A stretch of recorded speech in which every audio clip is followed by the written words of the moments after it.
Jeremias capítulo 3, versículos do 1 ao 13. A clemência de Deus, apesar da infidelidade do povo. Se um homem repudiar sua mulher, e ela o deixar e tomar outro marido, porventura aquele tornará a ela? Não se poluiria com isso de todo aquela terra?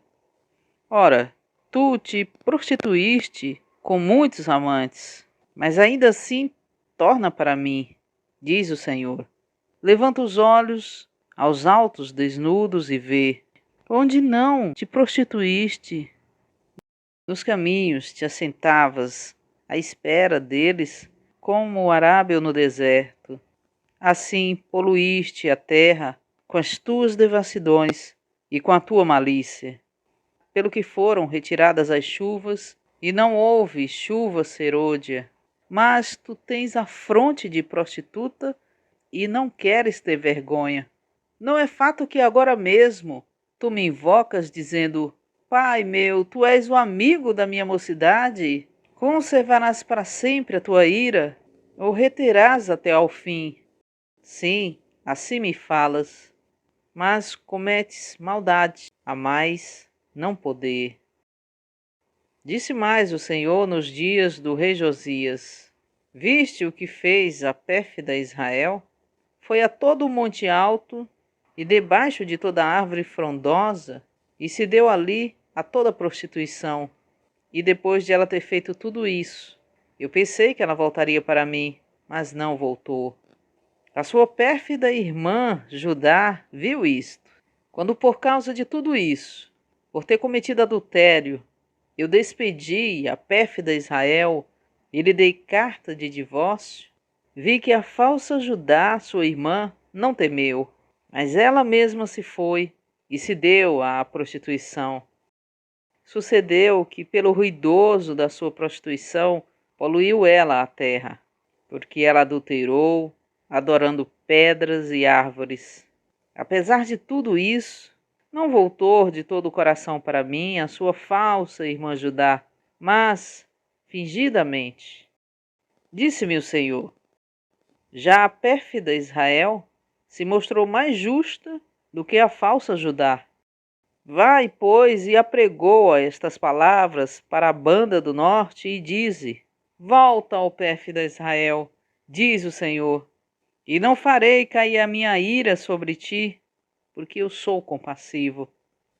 Diz o Senhor, e não manterei para sempre a minha ira.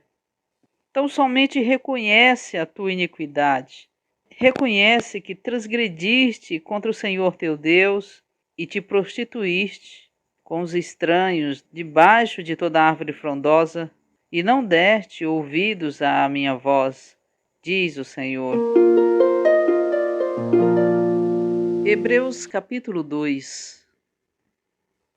Por isso é necessário prestarmos ainda mais atenção ao que já ouvimos, para que não fiquemos sem rumo. Pois se a palavra falada por meio de anjos permaneceu firme, e toda transgressão e desobediência recebeu justa retribuição, como escaparemos nós se negligenciarmos tão grande salvação, a qual, tendo início ao ser anunciada pelo Senhor, foi-nos confirmada pelos que ouviram, dando Deus testemunho juntamente com eles, por sinais, prodígios e várias obras de poder e por distribuições do Espírito Santo segundo a sua vontade. Pois não foi a anjos que sujeitou o mundo que há de vir, sobre o qual estamos falando, mas alguém em certo lugar deu pleno testemunho dizendo: Que é o homem para que dele te lembres? Ou o filho do homem para que o visites? Fizestes um pouco inferior aos anjos. De glória e de honra o coroaste e o constituíste sobre as obras das tuas mãos. Todas as coisas sujeitar-te debaixo dos seus pés. Ora, ao sujeitar-lhe todas as coisas, nada deixou que não lhe fosse sujeito. Agora, porém, ainda não vemos todas as coisas sujeitas a ele, mas vemos Jesus, que foi feito um pouco inferior aos anjos por causa do sofrimento da morte, coroado de glória e de honra, para que pela graça de Deus provasse a morte em favor de todos. Porque convinha que aquele para quem são todas as coisas e por meio de quem são todas as coisas, ao conduzir muitos filhos à glória, aperfeiçoasse por meio de sofrimento o autor da salvação deles. Pois tanto o que santifica como os que são santificados, vêm todos de um só. Por esta causa, ele não se envergonha de chamá-los irmãos, dizendo: declararei o teu nome aos meus irmãos. No meio da igreja, cantarei hinos de louvor a ti. E outra vez, porei nele a minha confiança. E ainda, eis-nos aqui, eu e os filhos que Deus me deu. Visto, portanto, que os filhos participam de sangue e carne, igualmente ele também participou dos mesmos, para que por meio da morte destruísse aquele que tem o poder da morte, isto é, o diabo, e libertasse aqueles que, por causa do medo da morte, estavam sujeitos à escravidão por toda a vida. Pois ele, evidentemente, não socorre anjos, mas socorre a descendência de Abraão. Por essa razão, era necessário que em todas as coisas se tornasse semelhante aos seus irmãos, para se tornar sumo sacerdote misericordioso e fiel nas coisas referentes a Deus, a fim de fazer propiciação pelos pecados do povo.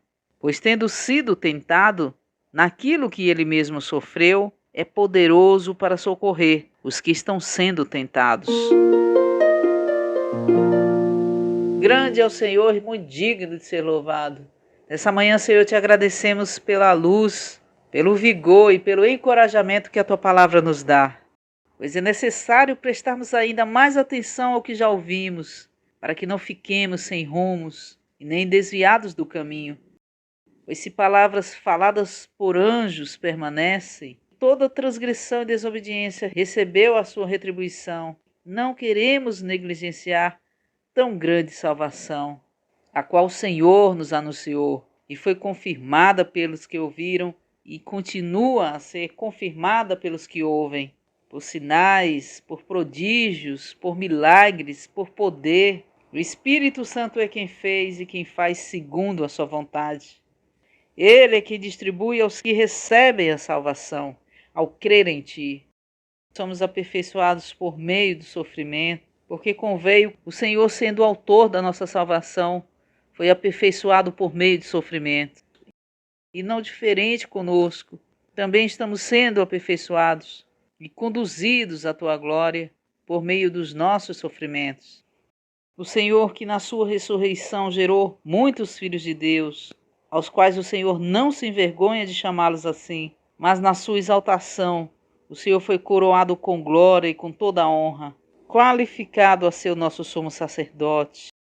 O Cristo, que na eternidade era o Criador, onipresente, ilimitado, se tornou homem e no tempo foi limitado, para que um dia fosse à cruz para lidar com o problema do universo, a morte.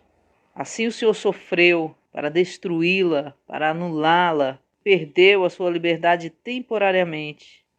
Durante 33 anos e meio, se tornou inferior aos anjos durante esse período. Porém, 3 dias após a tua morte, o Senhor ressuscitou dessa condição inferior. E agora o Senhor é muito superior a todos os anjos. E todas as coisas foram sujeitas a ti. Porém, ainda não vemos todas as coisas sujeitas a ti. Ainda pelo período de tempo que se faz necessário para completar a medida de todas as coisas. Quão grande é a tua graça e a tua salvação, Senhor. E nós amamos declará-la ao universo, aos anjos, a todas as pessoas, que tu és o nosso glorioso Jesus Salvador. No meio da tua igreja, amamos cantar louvores a ti. Aleluia, Senhor. Obrigada por esse dia. Gratos somos e queremos ser a cada dia em reconhecer a tua grande obra a nosso favor. Cobre-nos com teu sangue precioso, Senhor. Reconhecemos a tua redenção. Nos identificamos contigo. Cubra-nos, Senhor. Fortalece o nosso espírito nesse dia. Encha, Senhor, todo o nosso ser abundantemente. Leva-nos a desfrutar do teu espírito. Que possamos voltar-nos a ti e termos sensibilidades de entrar na tua presença. Renovamos toda a nossa adoração a ti. Rendemos-te toda a graça, todo o louvor, toda a honra e toda a glória. Renovamos também as nossas súplicas pelo nosso pertencimento, pois confiamos somente em ti. Lembramos diante do teu trono toda a nossa casa, todos os nossos familiares. Salva-nos, Senhor, nesse dia. Em teu nome, Senhor, abençoamos esse dia, abençoamos todas as pessoas que se achegarem a nós. Abençoamos, Senhor, o nosso ambiente de trabalho, seja com os nossos colegas, com os nossos amigos. Ó Senhor Jesus, estende a tua salvação, Senhor. Tua graça, tua misericórdia, tu que és o Deus da misericórdia. Graças te damos por esse momento de comunhão. Louvado seja o teu nome. Oramos em o nome do Senhor Jesus. Amém.